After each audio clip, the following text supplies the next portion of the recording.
some speakers on charge. They're going to have to come off and be packed away. Very bright in here, is it? Welcome back to the channel. We'll start with that one first, shall we? Thanks for sticking with us. We haven't been away this year yet. I'm still dizzy. I'm okay to drive, but we need to book somewhere. Anyway, caravan service time. So we've had the van nearly a year so far. So far so good, touch wood. Got the service on Monday, so I'm going to come out to, one, clear everything away from the floor area and generally give them good access all round so they can get round to do checks they need to check. So check the electrics, check the gas, check the water. I'm going to pop some Pura Clean through and let that sit for, well, I might sit for today, or I might just see if I can rinse it out, get rid of it today. But anyway, it's going to be cleaned, ready for the season ahead, and also have some fresh water ready for when they do come to service the van. It'll be ready for them to use. It will be pressured up, hot water will be available for them to check, test and everything else. I've got carpets to lift, like I said, clear the floor generally, I'll remove the lock Monday morning first thing, because that's when they're going to come and service it, Monday morning. Bedding is going to go inside, generally just get the van clean. I think Kim said she's going to have a bit of a clear out when she comes to put everything back in. I've got the car just the other side of the van, so I can put everything in the car, then take it to the garage rather than walk in and out and in and out. Yeah, that's it really. So I'm just waffling at the minute. We'll crack on and do what we got to do. I'm looking at lithium. Now currently at the minute there's a lead acid battery in the floor here. Now I could do a nice quick cheap simple in-out job and stick a smaller lithium battery in there, which will give me more capacity, I understand, but I'd like to go for a bigger lithium battery with much more capacity, so like it's going to be about 4 times as much. But I want to move the battery to under the bed. Let me show you what I mean. Right, so under here,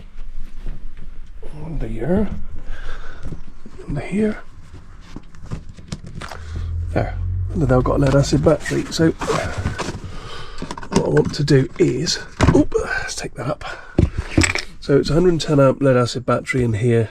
I could tell you the weights, but it's pointless really. And that switch there, that there looks like it's actually attacking the battery as well, which is not very good.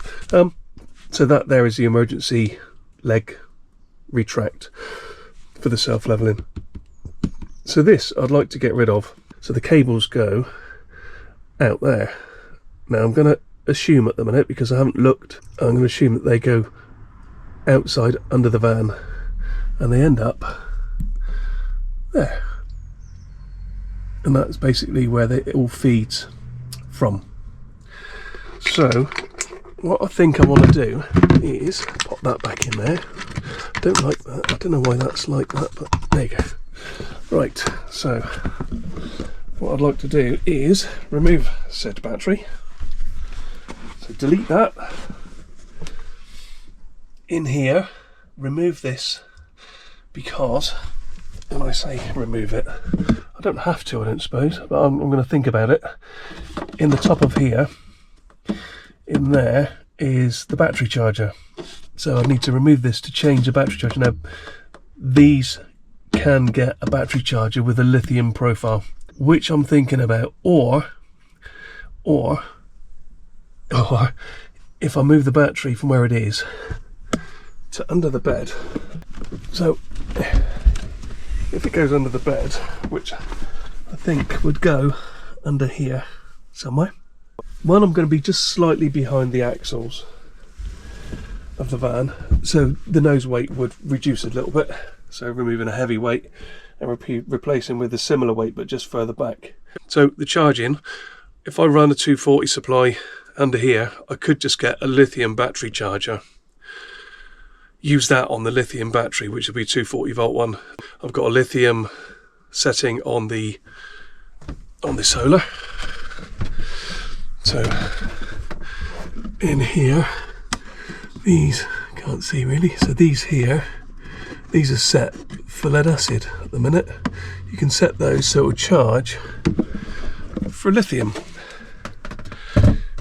which is ideal. So lithium would be charging from the solar.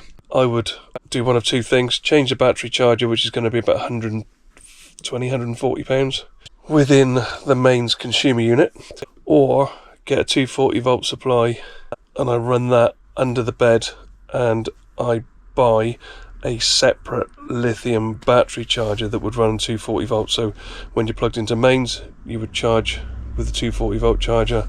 If you're not plugged into mains, it would use the solar. I don't know yet.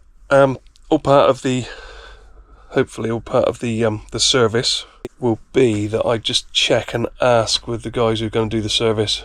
I'm sure it'll be fine. As to how, not how easy or how difficult it'll be, I think it'll be fine. It's just running the cables and ensuring that the cables that I do run are big enough and man enough to cope with the with any extra length. I don't think there's any extra length of cables, because I think this is going to go under the caravan, up into the caravan, into the consumer unit. I think it would just come out of the consumer unit straight back and around and under the bed. So I think the distance travel will be the same, so the cables won't change, therefore everything will be fine. Capacities will all be the same, because I'm not going to change any internal drains, so anymore. I'm not going to increase the amount that I'm going to be able to use from the battery internally, but hopefully if I go for maybe a 200 amp hour lithium battery, that will give me 4 times the capacity of the current 110 amp battery, and I think it'll be roughly the same weight. It'll just be a little bit further behind the axles, so the nose weight will be slightly less. Anyway, like I said, I'm waffling. So that's what I want to do. We have been away. We went to the Warner's show. That was at Shepton Mallet. And I think we've killed the battery. I don't think the battery's great. It's showing full capacity at the minute. I don't think it's great. It's fine. It's not great. For us to go away off-grid again probably would be a no-no. After a couple of days, it would just kill the battery. Certainly when it's winterish time, when the sun isn't very high and you don't get much solar, a battery capacity with 4 times the capacity would be so much better for us. So that's what I'd like to do. Not essential, not critical, because at the minute we're still using sites with mains, so we still plug in. But that's what I'd like to do. So anyway, I've got to crack on, and you'll see me in a bit with an empty van, ready for the service. Yes. Just a little break. All the soft furnishings are in the house. All the cushions, the carpets, the rugs that we put on top of the carpets, the rugs that we put on top of the rugs, on top of the carpets, to protect the carpets, protect the rugs. No, only joking. That's in the house. Bedding's in the house. I've left the mattress protector on. No idea why. The throws that were on the seats are all in the house. Most of the stuff is in the car, in the back of the car. I just realised I've got... So we've got the through boot, the bit that goes across from one side to this side. That's emptied.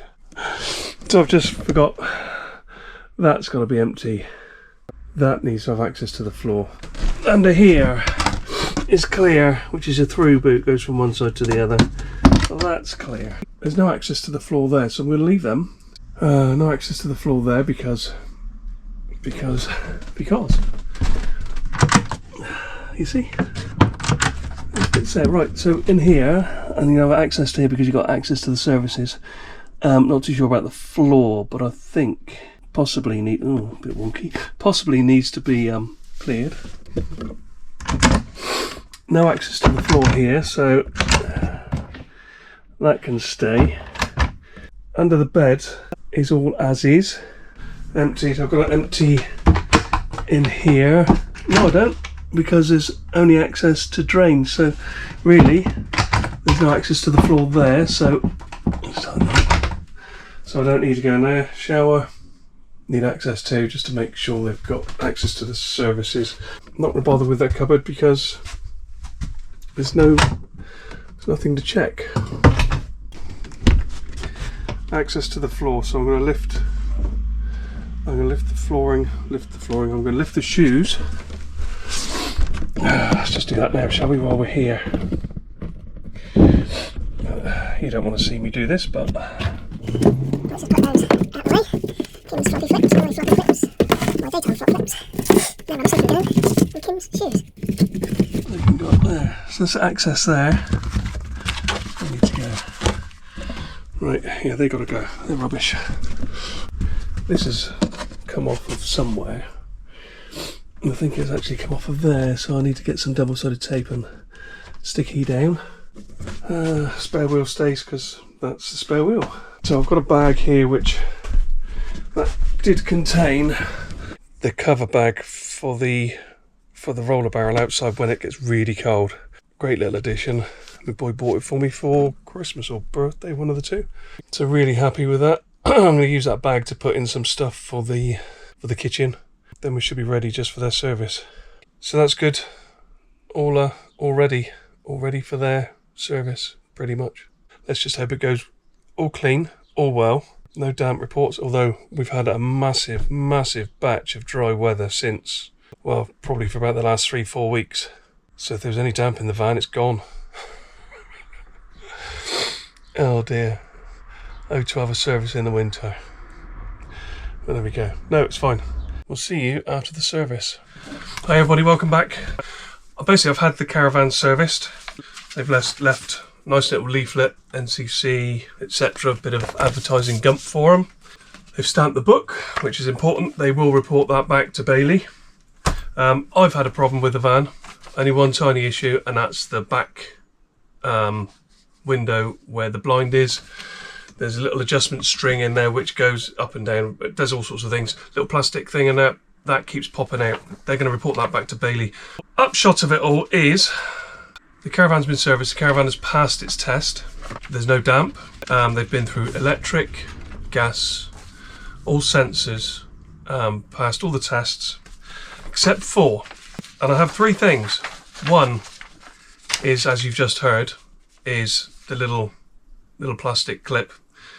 They're going to report that back to Bailey, and I'll probably get a new one from Bailey and they'll want the old one back. Fine. Number 2, and I don't know how this has happened. I've got 2 supply cables that's been joined, and I mean just joined with a proper, it's just the connector. They're joined together and they're in a sealed box from the house, from the garage to the Caravan. Apparently there's a fault on the hookup cable. With a question mark on live and neutral reversed, question mark. I'll check it out and I'll check each cable individually and make sure. I've never cut them. I don't know why they would be like it. And part number 3, and this alone is why you should get your Caravan motorhome serviced, regardless. Now this is potentially life-threatening. Now I'm going to say it's awful. It's the worst thing that could probably happen. It's probably not the worst thing that can happen. So long as you know what to look out for. We've got a gas hob, we've got a gas oven. You're looking for a nice blue flame. Any yellow flame means you're not combusting the gas properly. As far as I'm aware, I'm not a gas engineer, that means a blue flame is very good. If you get a yellow flame, you're going to be producing carbon monoxide, an excess amount of it. As you know, in the Caravan you have smoke alarms and you have carbon monoxide alarms, like this one. This was new with the van when we picked it up. Okay, and I've done the test. I did the test before they came. There we go, and it will beep again. Okay, and it's showing a fault because I pressed the alarm. Okay, and it's under operate. There we go. So everything's all cleared. That failed its test. That has failed a CO test. They've pumped CO towards it and it didn't go off. I, as a user, I just press buttons. Does it work? Does it not work? It's great. It works. It's not. It's failed. So I've gone out and I've bought a fresh one. This is a Fire Angel. This was a kiddie one. This was a kiddie alarm, but it's failed. Failed its test. So I'm replacing that. That's going to be replaced. I've got the receipt in my pocket. I should actually put the receipt with everything that's been done. So Caravan servicing for you. Come and did it. They replaced my... so basically they check your brakes, and in checking your brakes they've got to take the hub nut off to take the brake hub off to be able to see it. They've replaced those. There's grease and consumables, so there'll be spray grease and stuff like that, no doubt, for testing and also for things like the legs, the wind up and down legs. Basically they go through it. I mean, I've got bear in mind I bought the Caravan last year, 2024. the tyre age is 2023. So they were a year old before I even got them. So I'm not worried about that. They've checked, basically gone through everything. They've checked earth test, all sorts of electrical tests. They've checked for damp. They've given a damp report. They can't check anything unless it's the floor. They're going to check the floor. And the floor I have got, the worst case scenario is 12. And 12 is back left corner. And just basically by the toilet and by the sink. Otherwise all 8 and 10s. So I'm happy. Happy as a pig in poo. I could argue with Bailey and get that replaced. It's my life. It's £13 and I'm going to replace it with a Fire Angel, as I'm sure Bailey used to use Fire Angels before. For some reason they don't now, so I've got that one. That's going to be replaced.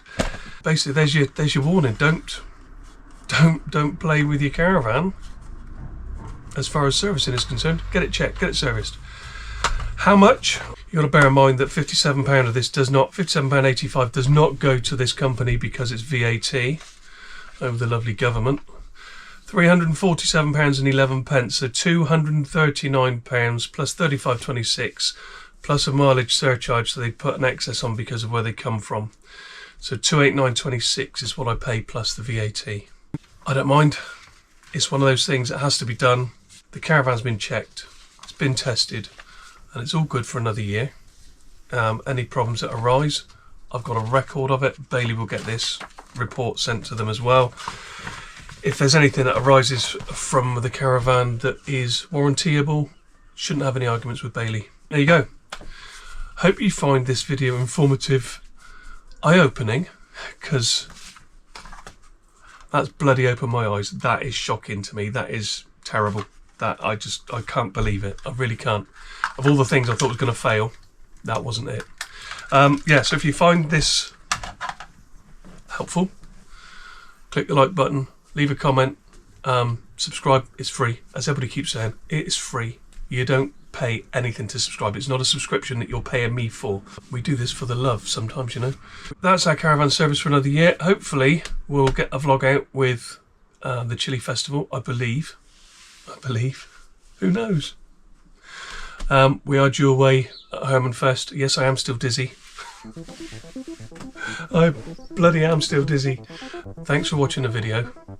See you in the next one, and enjoy what you do in whatever you do it in, and we'll see you in the next one. Cheerio.